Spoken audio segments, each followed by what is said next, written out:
এত পাতায় ভ্যারিগেশন কোথা থেকে আসছে? এটা বেসিক্যালি চায়না থেকে আসছে। কিভাবে আসছে তার উত্তরটা দিয়ে দিচ্ছি আমি, কিন্তু কেউ পড়ার চেষ্টা করবে না।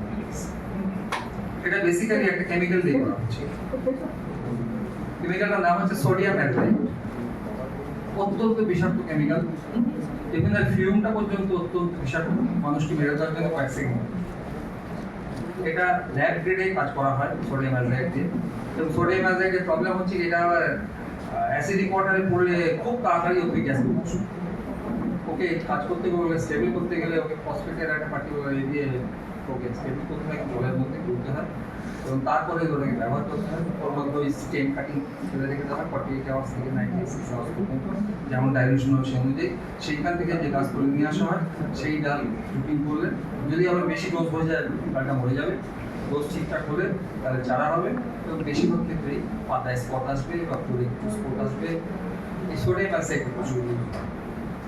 আর যদি আপনি ফুলের যে ভ্যারিগেশনগুলো দেখেন সেটা বেশিরভাগ আসে কোভার 60 কাওয়ারি। এটাও আপনাদের হাতের বাইরে। এটা আমাদের ইন্ডিয়াতে আপনি পেতে পারেন এক বছর পেতে গেলে। আবার একাডেমিক রিসার্চ সেকশনে বোম্বেতে যদি যান IRI ওটাই করে থাকে। ওরা মাঝে মাঝে দিয়ে সুচাকে ফুলকে দিয়ে ট্রিট করায়, ট্রিট করে পেপার নিয়ে চলে আসে, নিয়ে এসে সেটাকে হিন্দু পেপারেতে এক কলম লেখা হয়। IAS সায়েন্টিস্টরা বিশাল কাজ করে ফেলেছে। আমার এখানে যারা উপস্থিত আছেন এরা প্রত্যেকেই ওটা করতে পারেন, কিচ্ছু না। এক পাঁচ কাটিং নিয়ে গিয়ে কোপারেটের সামনে ফেলান, নির্দিষ্ট কত রেডিয়েশন দিতে হবে সেটাও বলে দেওয়া যায়। যদি বইপত্রে পাওয়া যায় কোনো ব্যাপার নিয়ে আপনি নিয়ে এসে ওগুলো বসাবেন, 50টা বসাবেন, 10টা বাজবে, 10টা হয়ে যাবে, 10টা বাজবে, তার মধ্যে একটা স্পোর্ট থাকবে, বাকিটা থাকবে। এটাই হলো ব্যাপার। তো এখন ঘটনা হচ্ছে এই যে ওটাও আপনারা পারবেন না, কিন্তু ওটা ভুল। আর তাহলে কি সিড থেকে ভ্যারিগেশন আসে না? ওই একটা দুটো গাছে সিড থেকে ভ্যারিগেশন আমি পেয়েছি, কিন্তু গাছটা উঠলো ওই ভ্যারিগেটেড অ্যাডেনিয়াম যেরকম সিড থেকে হয় আমি দেখেছি। সাদা রঙের স্টেম, গোলাপি রঙের পাতা, দেখতে ভারী সুন্দর, কিন্তু সেই অ্যাডেনিয়ামের চারা আছে। তা আমারও এই অভিজ্ঞতা হয়েছে একটা গাছেতে, রয়্যাল ডাফিনের সিডলিং করে আমি দেখেছি। বেশিরভাগ সিডেই ওই রকম পাতা বেরিয়ে আসে, মানে সাদা রঙের স্টেম, লাল রঙের পাতা, কিন্তু গাছটা বাঁচে না, আর বাঁচে না, ওই শেষ। আর যে পাতাটা সবুজ হয় সেইটাই বাঁচবে, কিন্তু সেটা এখন ফেলে গেছে। মোটামুটি আমি আপনাদের ব্যাপারটা বুঝিয়েছি। আর একটা ব্যাপার বলে দিই, সেটা হচ্ছে আপনি যখন কাজে হাত দিতে যাবেন, 2017 সালে আমি গোলাপের উপর এরকম ধরনের একটা ক্লাস নিয়েছিলাম। সেটা অবশ্য এত লোক নিয়ে নয়, সেটা 10-12 জন লোক নিয়ে আমার নিজের বাড়িতে। এবং তাদের যেহেতু লোক সংখ্যা কম ছিল, আমি কম্পিউটারে লিখে প্রিন্ট আউট করে 7-8 পাতা কী কী করতে হবে, কী কী করতে হবে না, কী রেজাল্ট কোন ক্রসে আসতে পারে, এইভাবে লিখে আমি তাদের ডিস্ট্রিবিউট করে দিয়েছিলাম। সেই গ্রুপটার মধ্যে 1.5 জন বের হয়েছে, মানে ব্রিডিংয়ে গেছে।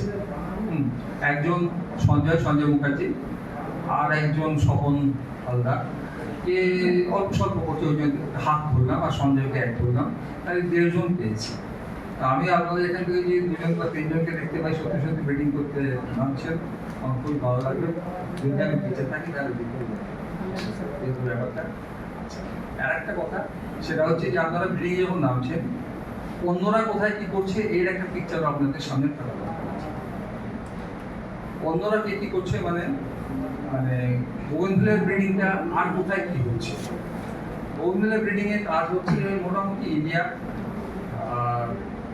আমেরিকায় হচ্ছে কিছু, চায়না, আর সাউথ ইস্ট এশিয়ার মালয়েশিয়া বা থাইল্যান্ডে অবসর সমান, থাইল্যান্ড হতো না, মালয়েশিয়া, মোটামুটি এই অস্ট্রেলিয়া, এইসব জায়গাগুলোতে বোগেনভিলিয়ার ব্রিডিং এর কাজ করছে। যেখানে যারা কাজ করছে তারা কিন্তু তাদের নিজেদের ওয়েদারের জন্য কাজ করছে, এই কথাটা খেয়াল রাখবেন। আপনার ওয়েদারের জন্য কেউ কাজ করছে, আপনিও যখন কাজ করবেন আপনার ওয়েদারের জন্য, তাদের জন্য হ্যাপেন টু বি গাছের কনস্টিটিউশন যদি ভালো হয়, অনেক সময় দেখা যায় অন্য ওয়েদারে কেউ ভালো কাজ করে যাচ্ছে। সেটা হলো চায়নায় যে কাজটা হচ্ছে, আচ্ছা আমি আমেরিকা বলি, আমেরিকা যে কাজটা করছে, আমেরিকা বেসিক্যালি ফুলে কালার বেটার আনার চেষ্টা করছে, নানা রকম ভ্যারিয়েশন ফুলে, আর চেষ্টা করছে ড্রপ কার্যক্রম আর ল্যান্ডস্কেপিং এর কার্যক্রম। আমেরিকা এই কাজ হচ্ছে, এই যে টস ভ্যারাইটিগুলো, রাসবেরি আইস, এসব হচ্ছে আমেরিকা। আপনি যদি অস্ট্রেলিয়া যান, অস্ট্রেলিয়ানরা ধরুন একটা ব্যাম্বিনো ভ্যারাইটি এখন খুব এখন হিট করেছে, ওখান থেকে সরাচ্ছে, এটা অ্যাসকেপিং হচ্ছে। ব্যাম্বিনোর মধ্যে একটা দুটো গাছ আমার কাছে এসেছে, আর হয়তো আছে আমাদের কাজ করে গাছ, আমি খুব একটা গুরুত্ব দিই না বাইরের গাছ করতে, কারণ আমার এখানে ওয়েদার বেশি আছে। এখানে প্যান্থার বা গোল্ডেন গাছে তো কিছু হচ্ছে না, এটা একমাত্র এইখানটায় কথা বলে দেওয়া হচ্ছে, স্টুডেন্টরা হচ্ছে প্যান্থার বা দু একটা ভ্যারাইটি হচ্ছে যেগুলো এখান থেকে আমি পেয়েছি। আমার ওয়েদারে খুব সুটেবল গাছ বলে মনে হচ্ছে না সবগুলোই, কোনোটা হয়তো ভালো, সবগুলো যে খুব একটা ভালো তা না। এখানকার আসলে অস্ট্রেলিয়া হচ্ছে ড্রাই ওয়েদারের জন্য ওরা ওদের যে ড্রাই জোনে ভালো হয় সেই গাছটি করছে। ওদের গাছ আমাদের এখানে হিটটা খুব ভালো নিচ্ছে, প্রচন্ড গরমে ভালো হচ্ছে, কিন্তু বৃষ্টি খুব ভালো যে নিচ্ছে আমার তো মনে হচ্ছে অস্ট্রেলিয়ার গাছে। চায়নার গাছের সমস্যা হচ্ছে যে চায়না যে দুটো জিনিস ওপর ট্রাই করছে, তার একটা হচ্ছে আমাদের হাতে বাইরে ওরা মলিকুলার ব্রিডিং এ কাজ করছে। মলিকুলার ব্রিডিং আমাদের ইন্ডিয়া থেকে কোথাও করছে না। ইন্ডিয়ান সায়েন্টিস্টরা যেটুকু করছে সেটা হচ্ছে ওই মাঝে মাঝে কি গামারে ব্রিডিং আসে, ব্রিডিং মানে এমনি কনভেনশনাল ব্রিডিংও বেশি কিছু কেউ করছে না। আপনি যদি ইন্ডিয়ান সায়েন্টিস্টদের টোটাল ব্রিড করা ইন্ডিয়ান ভ্যারাইটি যেগুলো তার একটা লিস্ট করেন, তাহলে দেখবেন সেখানে সত্যিকারের ব্রিড করা হচ্ছে এরকম গাছের সংখ্যা খুব কম, সবই প্রায় ওই নিউট্রিশন, তার মানে ওই মানে বম্বের হাওয়া ইনস্টিটিউট, এটি হলো ব্রিডিং। গভর্নমেন্টের কোটি কোটি টাকা এই ফান্ডে খরচা হয়ে গেছে আজ পর্যন্ত, কিন্তু যদি কোনো প্রাইভেট পার্সন একটা ব্রিডিং এর জন্য কোনো একটা মাদার প্ল্যান্ট বা কোনো একটা গাছ ওখানে চায়, ওরা চিঠির উত্তর পর্যন্ত দেয় না, কিন্তু আমাকেও কোনোদিন দেয়নি। আমি নিজে ওখানে কিছু গাছ তুলে নিয়ে এসেছিলাম, সে বহু কায়দা করে, তখন এসকে দত্ত ওখানে কাজ করছিলেন, আমি পরিচয় করলাম, এবং পরিচয় করে অন্য সব কথাবার্তা ভালোই হলো, সবই কর্ডিয়াল, ভদ্রলোক খুব ভালো, কিন্তু গাছ নেওয়ার যখন ব্যাপার হলো তখন বললো ওটা তো ডক্টর শর্মার এরিয়া, আমি তো ওখানে কিছু করতে পারবো না। আমি দেখলাম অফিসিয়াল পলিটিক্স থাকতেই পারে। আমাকে যেটা করতে হলো সেটা হচ্ছে কি, আমি আমার রোজ কনভেনশন ছিল, ইন্ডিয়ান রোজ কনভেনশন ছিল, সেখানকার দুপুরবেলা খাওয়া দাওয়া ছিল একটা দারুণ রকম, সেই সব ছেড়ে ছুড়ে আমি একটা পেয়ারা হাতে নিয়ে আর একটা কলা হাতে নিয়ে কামড়াতে সোজা হাঁটা দিলাম বের দিকে, কারণ এই বন্ধ হয়ে যাবে, ওই যদি সুবাস এটা বন্ধ হয়ে যাবে। সেখানে গিয়ে দুটো সিগারেট কিনলাম, নিজে জীবনে স্মোক করি না, তাও একটা সিগারেট ধরালাম, আর একটা প্যাকেট চেয়ে নিয়ে তাতে একটা সিগারেট রাখলাম, উইস্কিটার থেকে ভেতরে ঢুকে, মালিটাকে আগের দিন দেখে গিয়েছিলাম, খুব কাইটারি কম ছিল, তাকে গিয়ে বললাম ঠাকুর সাহেব স্যার পি লিজিয়ে বলে একটা সিগারেট, আমার সিগারেটটা এগিয়ে দিলাম ধরানোর জন্যে। খুশি ঠাকুর সাহেব বলেছি যখন খুশি হবেই, খুশি হয়ে সে আমাকে কিছু গাছ দিল, সেই গাছ আমি বেয়ার রুট শীতকালে নিয়ে এলাম। ও বলছে মরে যাবে, আমার কিছু হবে না, তুমি আমার দাও। আমি বেয়ার রুট কবরে কাগজে ভিজিয়ে মুড়ে, সেটা রুটটাকে কবরে কাগজে মুড়ে নিয়ে প্লাস্টিকের প্যাকেটে রুট নিয়ে চলে এসে বাড়িতে বসা। এই ছিল আমার মানে প্রাইমারি মেটেরিয়াল ব্রিডিংয়ের জন্য। এখন ঘটনা হচ্ছে এই যে গাছ এখানে হয় না সেই গাছ নিয়ে কাটতে চায় না, যে কাজ করছে সেই কাজটা বেসিক্যালি হচ্ছে ওরা ব্লু পিগমেন্ট আনবার চেষ্টা করছে। অস্ট্রেলিয়ার একটা কোম্পানির সঙ্গে চায়না হাইনানের একটা ইউনিভার্সিটি কোলাবোরেশন করছে, ওরা ব্লু পিগমেন্ট আনবার চেষ্টা করছে মলিকুলার ব্রিডিং করে। সেটা আমাদের মাথার উপর দিয়ে চলে যাবে, ওটা বাদ দিন। গোলাপে আনা হয়েছে ব্লু, অস্ট্রেলিয়া একটা কোম্পানি চেষ্টা করেছে, সেটা জাপানের একটা কোম্পানির সঙ্গে করেছে, গোলাপে নিয়ে এসছে ব্লু পিগমেন্ট, কিন্তু আজ পর্যন্ত সেই ব্লু পিগমেন্ট গোলাপের ফুলে কিন্তু শো করেনি, গোলাপের ফুলে কিন্তু শো করেনি। ব্লু পিগমেন্টটা গাছটা এসেছে কিন্তু ফুলে আসেনি, ফুলটা ওই পিঙ্ক টাইপের। এখনো পর্যন্ত সত্যিকারের ব্লু রোজ আসেনি। কেন আসবে না বলে দিচ্ছি আপনাদের। ব্লু পিগমেন্ট যেটা, সেটার নাম হচ্ছে ডেলফিনাইডে।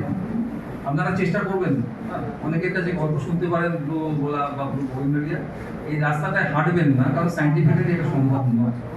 ডেলফিনাইডিন নামক যে কেমিক্যালটি, যে পিগমেন্টটি, সেটা বোগেনভেলিয়ার মধ্যে নেই, গোলাপের মধ্যে ছিল না, ওরা কিনেছে তা ফুল আনতে। আর ডেলফিনাইডিন যে গ্রুপটা কেমিক্যাল, সেই টোটাল গ্রুপটার নাম হচ্ছে অ্যান্থোসায়ানিন।